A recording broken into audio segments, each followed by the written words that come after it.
भारत की तरफ से जंगी जबान एक बार फिर सुनने में आ रही है। भारतीय army chief general Upendra Dwivedi ने कहा है कि ऑपरेशन सिंदूर अभी खत्म नहीं हुआ और इसका दूसरा मरहला जल्द शुरू किया जाएगा। हिंदुओं के त्यौहार दिवाली के मौके पर रियासत उत्तराखंड के सरहदी देहात में फौजियों से खिताब करते हुए भारतीय आर्मी चीफ ने कहा कि जंग का नया मरहला जमीनी, फजाई और इंटेलिजेंस ताउन पर मबनी होगा। यानी भारत एक बार फिर अपनी जारहाना पॉलिसियों का हवा दे रहा है। लेकिन हकीकत यह है कि भारतीय फौज के ऐसे दावे ज्यादातर सियासी दिखावा है, क्योंकि जमीनी हकायक कुछ और ही बताते हैं।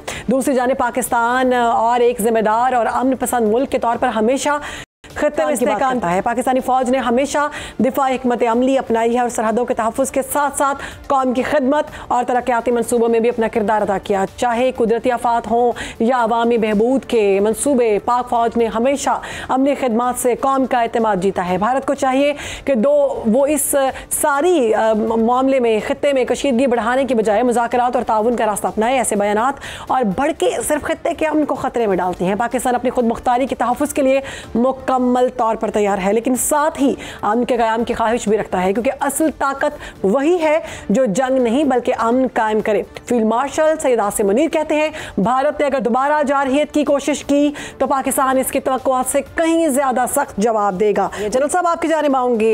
फील्ड मार्शल आसिम मुनीर ने वाज़ेह कहा है कि अगर जंग में हमारे हथियार जो हैं वो भारत की जोग्राफी वसअत का तस्वुर खत्म कर देंगे, और आपके ख्याल में ये बयान भारत के लिए वाज़ेह वार्निंग है?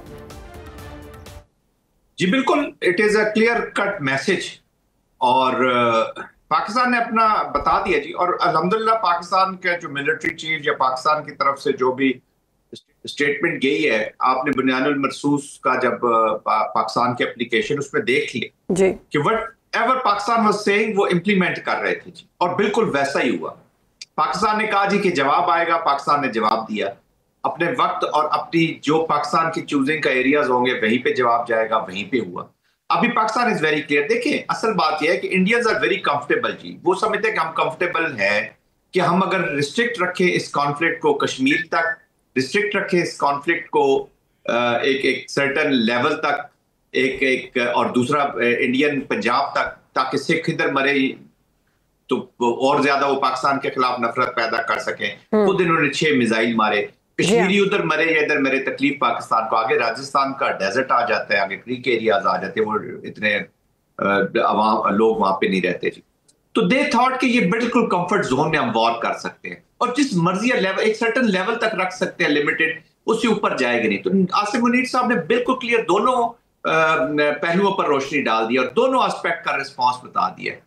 एक तो बड़ा क्लियरली बता दिया कि जी न्यूक्लियर वेपन्स के नीचे there is no space for war. जो इंडिया एक क्रिएट करके न्यू नॉर्मल सेट करना चाह रहा है वो हो नहीं सकती। तो ये भी मैसेज कर दिया कि Pakistan will use all available means at its disposal to protect the national sovereignty. Sovereignty as a cost, Pakistan वो कॉस्ट देने के लिए तैयार है, पाकिस्तान पेन लेने के लिए तैयार है और पाकिस्तान पेन देने के लिए तैयार। दूसरा उन्होंने कहा कि आप ये कंफर्ट जोन के भूल जाए कि आप कंफर्ट जोन में रहेगा। अब जो अबानीज और अडानीज का इंडिया है वो हर्ट होगा।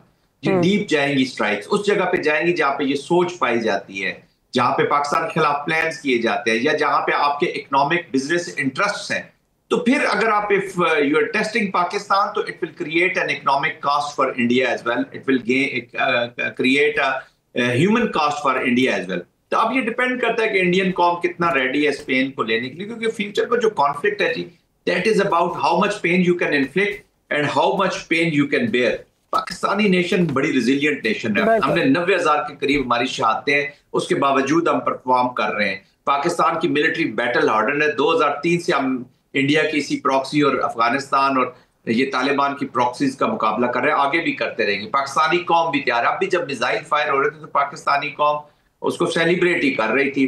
तो आया Indians are ready or not. And one thing I should repeat again जी, जो फील्ड मार्शल कह रहा है वो फिर करता जरूर है, ये याद। बिल्कुल, और बहुत खौफ है भारत को तो वैसे फील्ड मार्शल की आवाज़ से और उनके बयानात पे उनकी बहुत जान निकलती है।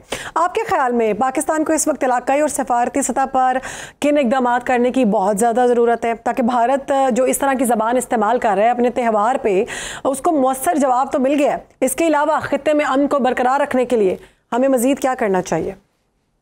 देखिए, Pakistan is a strategic partner Saudi Arabia के साथ है जी। Pakistan is a strategic partner China के साथ है। दोस्तियां हमारी अल्हम्दुलिल्लाह, जिस पाकिस्तान को आइसोलेट करना चाहते थे, Pakistan as a strategic partnership with Türkiye.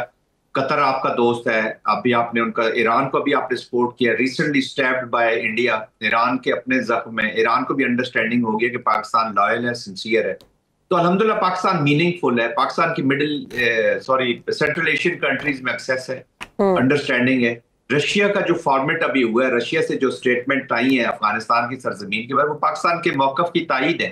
तो ये डिप्लोमेटिक इंडिकेटर्स है जो पाकिस्तान को बड़ा एक मीनिंगफुल कंट्री कर रहे हैं। तो पाकिस्तान को डिप्लोमेसी के अंदर रीजनल अलायंसेस की जरूरत है, उनको क्रिएट किया जाए, क्योंकि ये थ्रेट देखे ना सेंट्रल एशिया में जा रही है। ETIM है, IMUs हैं इन अफगानिस्तान, ISIL है जो इंटरनेशनल जाएगी या ट्रांसनेशनल जिसकी एप्लीकेशन है, TTPs हैं जो पाकिस्तान में सो कॉल्ड शरीयत के ऊपर कार्रवाइयां कर रही है। चाइना को खतरात है यहाँ से, और ऑलरेडी चाइना के लोगों को पाकिस्तान में जो मारा जाता है वो बेसिकली पाकिस्तान के साथ साथ चाइना की भी जो BRI के या जो इकोनॉमिक इंटरेस्ट है या जो स्ट्रेटेजिक पार्टनरशिप पाकिस्तान, उसको चैलेंज किया जाता है कि ताकि इनमें बददिली पैदा हो, लोग मारे जाएं, डिमोरलाइज किया जाए, पाकिस्तान और चाइना के रिलेशनशिप में दरार पैदा की जाए।